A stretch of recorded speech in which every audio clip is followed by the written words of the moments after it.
Hello guys, कैसे हैं आप? उम्मीद करते हैं कि आप सब खैरियत से होंगे, खुश होंगे। भाई देखने जा रहे हैं वीडियो ममता बैनर के साथ भाई खेला। अच्छी वीडियो, अगर आपको पसंद आया तो लाइक और सब्सक्राइब जरूर कर दीजिए। बंगाल इलेक्शन का रिजल्ट आ चुका है और लगता है बंगाल में हुए एसआईआर ने बांग्लादेशी वोटर और बांग्लादेशी सरकार दोनों ही बाहर निकाल दिए हैं। बंगाल की भाषा में बोला जाए तो ऐतिहासिक खेला हुआ है भाई साहब, जहां अमित शाह और गैंग ने इसे अग्रेसिव तरीके से सेलिब्रेट किया है।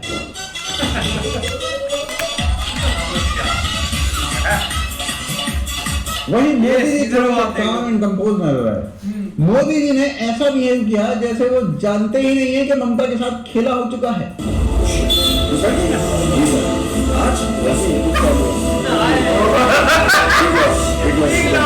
बंगाल के लोगों ने बंगाल की सफाई का अभियान चालू किया। गाड़ी वाला आया घर से कचरा निकाल, गाड़ी वाला आया घर से कचरा निकाल। लेकिन ममता है कि सिंहासन खाली करने को राजी ही नहीं है।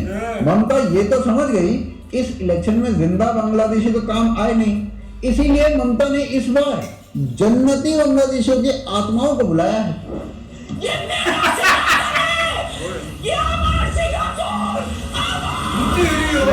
जिसने भी इसे छूने की कोशिश की और ममता की हार देख के रेंटिंग बोला बड़ी दुखी हुई। मैं बंगाल की वोटिंग देख के जरा सी भी सरप्राइज्ड हूं ही नहीं, क्योंकि बंगाल में कभी टीएमसी वर्सेस बीजेपी था ही नहीं। था क्या? TMC versus 90 lakh deleted voters, TMC versus selection commission of India, TMC versus ट्रेनें भर के लोग जो आ रहे हैं यहाँ पे वोट डालने के लिए, टीएमसी वर्सेस जो सुरक्षा कर्मचारी लोकल्स को पीट रहे हैं। हो सकता है अब ये इस गोले में भी ना रहे और किसी नए उपग्रह पे ही चली जाए। बीजेपी के जीतते ही ईवीएम हैक, इलेक्शन रिग्ड वाले पोस्टर फिर से बाहर निकल आए। कन्हैया का ट्वीट आते ही ये न्यूज पाकिस्तान में चल रही है। उधर से गालवान लड़ाई के बाद इंडियन आर्मी का मजाक बनाने वाली ऋचा चड्ढा वो भी बीच में कूद पड़ी हैं। अब भाई लेफ्टिस्टों का गम बांटने तो लेफ्टिस्ट ही आएंगे ना, और कौन आएगा। और देखो, अगर आप ऋचा चड्ढा को नहीं जानते तो रहने दो, क्या ही करोगे जान के। चलो फिर भी बता देता हूं, गालवान इशू पे ये चाइना की तरफ से बोलती है, इसीलिए इन्हें भोली भोली बोलते, भोली पंजाबन। वैसे इसका सही है, इंडिया चाइना वॉर में चाइना की तरफ होती है। बंगाल के इलेक्शन में बांग्लादेशियों की तरफ थी, और इसके घर में और पड़ोसियों में जब लड़ाई हो जाती है तो ये पड़ोसी की तरफ से जाती है। बाकी नॉर्मली इसकी इच्छा ये रहती है कि बॉलीवुड पाकिस्तान के एक्टर्स को काम दे। अब बॉलीवुड इन्हें खुद काम नहीं दे रहा है, बताइए कि या पाकिस्तानी एक्टर्स को इंडिया से भगा के अगर अटैक नहीं होगा तो बंद कर दीजिए, कोई देगा गारंटी। लेकिन आरफा ने आत्मचिंतन किया और ये पता लगा लिया कि असली पनौती वो खुद है। आरफा जिस को सपोर्ट करती है वो पार्टी निपट लेती है। अपनी इसी पनौती स्किल को ध्यान में रखते हुए अब आरफा बीजेपी की तरफ हो चुकी है। अब तो भाई साहब ये आलम है कि आरफा जख्म वाला ट्वीट लिखते नहीं है, पुराने वाले को रोज सुबह उठ के रीट्वीट कर देती है। कई बार तो सुबह सुबह कुछ हुआ भी नहीं होता तभी भी रीट्वीट कर देती है, बोलती है शाम तक तो हो ही जाएगा। वैसे सूत्रों के अगर ना माने तो जर्मनी से भी खबर आ रही है कि ध्रुव राठी को अचानक से दस्त लग गए हैं। उन्हें जल्दी ही जानवर वार्ड में शिफ्ट कर दिया गया है। अब जैसे ही चले के बीमार होने के गुरु जी भाग के जर्मनी पहुंच गए। देखो फ्लाइट से नहीं जाएंगे क्योंकि टाइम बच सकता है। खैर चलो, ये गुरु चेला अपना देख लेंगे। नहीं, अपना नहीं देख लेंगे, एक दूसरे का देख लेंगे।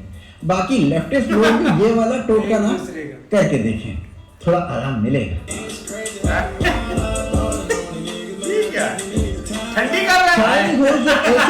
किया करती थी, अब उसी कॉन्डम से इनको मुंह छुपाना पड़ रहा है भाई साहब।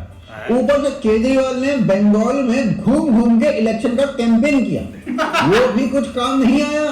और ये तो खैर होना ही था। बंगाल में बीजेपी को जितवाने में केजरीवाल का भी एक बहुत बड़ा हाथ है। देखो, मैं समझता हूँ विशेष समुदाय के लिए दारू हराम होती है और केजरीवाल ठहरा दारू का बेताज बादशाह। यकीन नहीं होता तो भगवंत मान से पूछ लो। तू तो मेरी बेटी वाली बोली है ना, तेरा की है यार। ये पी कर असम्बली में आ गया देना। पंजाबी पढ़ाऊंगा मैं, पंजाबी पढ़ाऊंगा। और केजरीवाल ने बंगाल में सिर्फ दीदी के नहीं, तमिलनाडु में स्टालिन के भी लंदन लगवा दिए। सूत्रों के फिर से ना माने तो ममता इस हार से दुखी है और वो अपना सारा सामान बांध बूंद के अपने वोटर्स के पास चली जाना चाहती है। ममता बांग्लादेश की तरफ निकल चुकी है।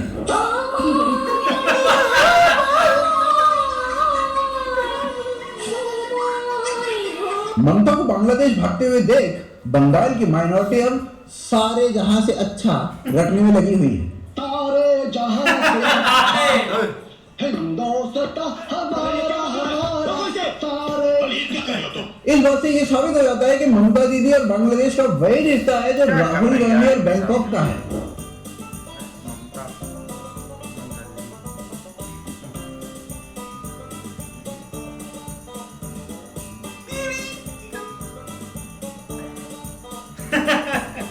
लेकिन राहुल गांधी अकेले इस पूरे इलेक्शन में एक विजनरी बन के उभरे।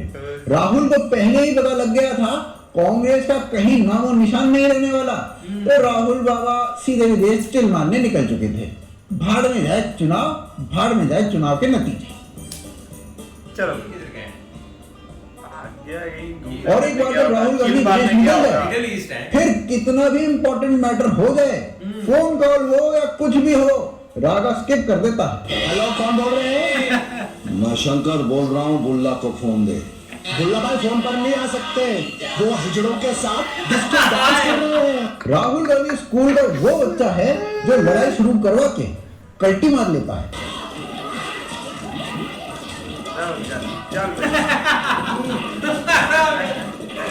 और विदेश जाते जाते संविधान की जिम्मेदारी कुछ दिन के लिए राहुल गांधी कुणाल कामरा को देके गया है। राहुल की ही तरह कुणाल तो खुद बीजेपी का हमला बना हुआ है। नहीं यकीन है तो इसे इलेक्शन कैंपेन करते हुए खुद देख लो।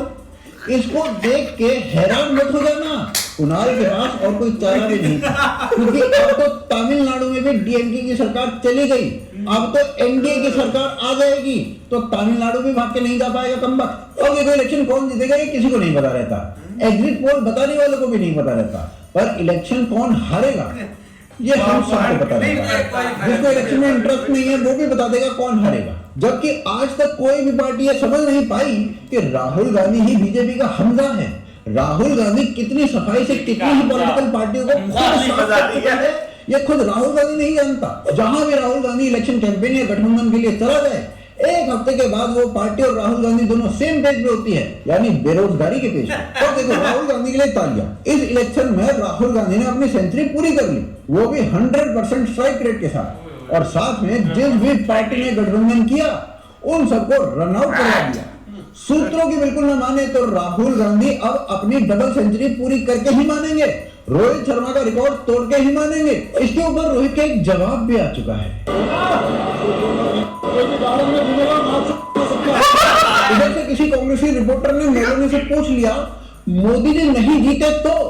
मेलोनी ने भाई साहब ऐसा पेला जैसे वो कांग्रेस के सारे स्कैम्स पहले से ही जानती हो। अगर नरेंद्र मोदी हार गए तब क्या होगा?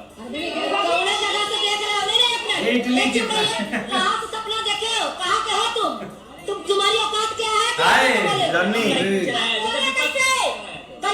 देखो बंगाल जीतने में सिर्फ बीजेपी, अमित शाह, मोदी का हाथ नहीं है, झालमुड़ी का भी बराबर का योगदान है भाई साहब।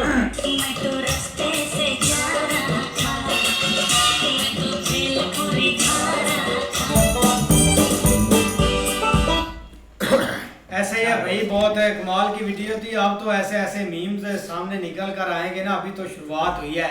लेकिन देखा जाए ना भाई, दीदी बहुत सारी हुकूमत कर चुकी है। अब मुझे लगता है कि उनको रेस्ट करनी चाहिए और थोड़ा सा साइड पर होना चाहिए, नए लोग आने चाहिए। अब अगर बात करें इनका मीम्स की, तो वो भाई ऐसी सीन है। अगर अमित शाह देखें, यूपी में देख ले, सारा योगी जी देख ले, और मतलब कि पीएम मोदी तो भाई फुल रिलैक्स हैं।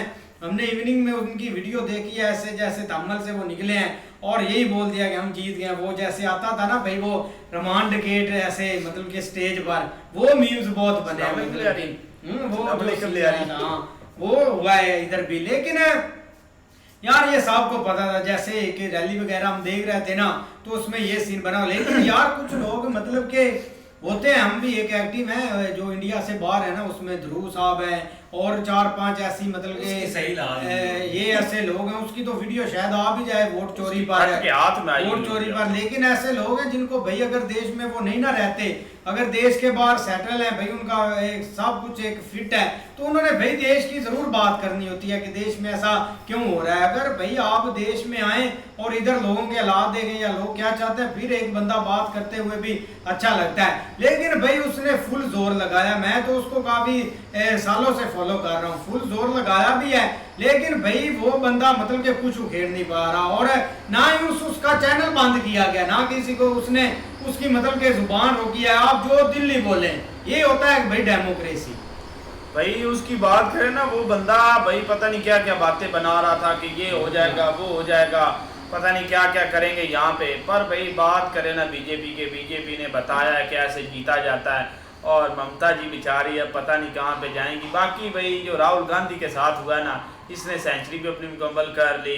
ये इस बंदे को चाहिए कि ये कहीं ना अपना ना मुंह छुपा के कहीं ना किसी ना बेल में छुप जाए, क्योंकि इसने जीतना तो है नहीं, हर बार आ जाता है मुंह उठा के। और ऊपर से भाई ऐसे काउंटर करता है ना असेंबली में बैठ के बीजेपी को, पता नहीं कौन सा भाई ये है 30 मार का है, दूसरा जो इनको आगे से आगे काउंटर करता है, बातें करता है, ये करना चाहिए, प्रूफ दें, इस चीज़ का प्रूफ दें, उस चीज़ का प्रूफ दें, हमें जहाज दिखाएं, हमें ये दिखाएं, हमें वो दिखाएं। मोदी जी ने जो जवाब दिया था ना इसको वहाँ पे, वो बहुत अच्छा दिया था जवाब ही। अगर आपकी कंट्री का किसी और कंट्री के साथ जो भी चल रहा है, आपका हक ही नहीं बनता कि आप ऐसी ये नाप शनाप बातें करें, वहाँ पे ऐसी चीज़ें बोलें कि हमें जहाज दिखाओ, प्रूफ दिखाओ, ये सारी चीज़ें दिखाओ। आपका हक ही नहीं बनता, आपका हक बनता अपनी कंट्री के साथ खड़े होना। ऐसे बंदे होते हैं जो अपनी कंट्री के साथ खड़े नहीं होते, और फिर भाई जब वोटों की बारी आती है तब कहते हैं कि हम अपने इंडिया के साथ हैं, हम इंडिया के लिए ये कर देंगे जी, हम ये अवाम के लिए कर देंगे। मुश्किल वक्त में साथ देते नहीं हो, इस वक्त में जब वोट लेने होते हैं तो सारे ही अपना भाई इंडिया के बन जाते हैं प्यारे। बाकी उसके साथ हुआ, अच्छा भाग गया, पता नहीं अब पता नहीं क्या करने गया, कोई नई साइंस लड़ाने गया है। अब ध्रुव राठी की देखेंगे वीडियो, कोई आएगी, वो अब आएगा फेंकने के लिए, पता नहीं गुरुजी आएंगे यहाँ से शर्ल करके फेंकेंगे, यहाँ भी शर्ल करके फेंकेंगे, पता नहीं क्या क्या वो बोलेगा अब आके। भाई वीडियो बहुत अच्छी है। ये देखें कि बीजेपी जीत तो गई है, लेकिन ममता कहीं भी नहीं जा रही, ममता वहीं इंडिया में है और वहीं पर रहेगी। ये अपोजिशन की बातें होती हैं, इलेक्शन से पहले ये ऐसी ऐसी बातें फेंकते हैं भाई ये रातों रात ही जो आसमान से तारे उतार कर नीचे ज़मीन पर ले आते हैं। लेकिन जब इलेक्शन का टाइम गुजर जाता है तो उसके बाद फिर ये जो है ना, फिर आसमान पर तारे, उस्मान अपना तारे लाने की तो बात दूर की है, ये उसके घर पर भी नहीं जाते। ये चीज़ें तो अपोजिशन में चलती रहती हैं, कभी उसने बोल दिया कभी उसने बोल दिया, दोनों ने एक दूसरे के से तकरार करनी है, और जब रात होनी है तो दोनों ने एक जगह पर चाय नाश्ता और रोटी खाना पीना इकट्ठा करते हैं। ये सिर्फ इन्होंने अवाम को बेवकूफ़ बनाया हुआ है और कुछ भी नहीं है। इस तरह भाई वीडियो काफ़ी अच्छी है, लेकिन ममता ने भाई काफ़ी इधर उधर अपना हुकूमत की हैगी।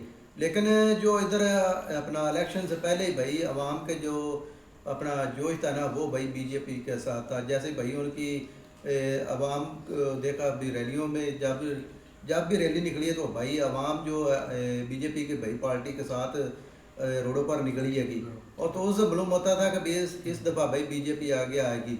वही भाई हुआ, बीजेपी भाई विन कर गई उधर से। नहीं बिल्कुल ऐसे ही है, लेकिन ठीक है यार, इलेक्शन में जीत तो हो गई है, और आगे मीम्स वगैरह जो है ना वो अभी स्टार्ट हुए हैं। आप तो हम वीडियो बना, लेकिन सुबह तक या एक दिन तक जो है ना वो बहुत सारे मीम्स हाथ में लगे। लेकिन यहाँ पे अगर कांग्रेस की बात करें ना, तो सबसे बड़ा जो है ना वो नुकसान कांग्रेस को इस चीज़ का हुआ है कि वहाँ पे भाई एक मोर्च सी सियासत थी, जिसको हम एक फैमिली सिस्टम बोलते हैं ना, वो एक चलती आ रही थी। और वो अब जो है ना वो टोटली एक जो है ना जो थोड़ा बहुत पढ़े लिखे माशरे है ना, उसमें ये चीज़ें ख़त्म होती जा रही हैं। अब आप अपनी तरफ ही देख लें, हमारे यहाँ भाई दो पार्टियाँ चलती थी, एक थी PMLN, मतलब एक नून लीग नवाज शरीफ की पार्टी, और एक पीपल पार्टी जिसमें बेनज़ीर भुट्टो, वो मतलब एक सिस्टम चलता आ रहा था। और क्या हुआ, जैसे ही एक नए बंदे ने एंट्री मारी है भाई इमरान खान है, उसने हर तरफ जो है ना उनका सफाया किया। अभी जो 2024 का इलेक्शन है, ठीक है हुकूमत वो चाहे कर रहे हैं, लेकिन इलेक्शन वाइज अगर देखा जाए तो भाई उन्होंने नून लीग का पहले KPK में सफाया किया, उसके बाद पीपल पार्टी का उन्होंने सफाया किया भाई एक सिंध वाली साइड से, उसके बाद बलूचिस्तान तो बिल्कुल जो है ना वो मतलब वहाँ पे भी एक इमरान खान की हुकूमत तकरीबन आ गई थी। और पंजाब में सबसे बड़ी इनकी भाई एक जो है ना वो मेजोरिटी थी नून लीग की, वो भी भाई उसने खत्म कर दी। मतलब ये है कि लोग जो है ना अब ये जो फैमिली सिस्टम वाला एक मतलब वो दादा फिर आगे पोता फिर आगे ये जो है ना उससे आ गया। हर बंदा एक चाहता है कोई नया एक बंदा है जो पढ़ा लिखा हो, जो मतलब थोड़ा बहुत सेंस जो है ना रखता हो। जाहिर बात है एक जो है ना वो जो मतलब बाहर से आएगा, जो एक अकेला बंदा होगा वो आपने साथ लोगों को वही जो लोग रखेगा जो पढ़े लिखे होंगे इस तरह का सिस्टम पे। लेकिन यही एक राहुल गांधी का भाई साहब था, वहां पे वो भाई ये इसी चीज को लेके चलता आ रहा है और इस वजह से उसकी पार्टी भाई जो है ना वो दिन ब दिन पीछे जा रही है। लोग इस चीज को पसंद नहीं करते। पीएम मोदी थोड़ा सा साइड से आए हैं और देख लो हर एक स्टेट में वो भाई लोग उसके साथ जुड़ते जा रहे हैं और वो इलेक्शन जीता जा रहा है। तो यही एक फर्क है, बाकी अच्छे मीटिंग्स थे भाई। ऐसा ही है, मिलते हैं नेक्स्ट वीडियो में, तब तक के लिए अपना ख्याल रखिए, चैनल को जरूर सब्सक्राइब कर लीजिए।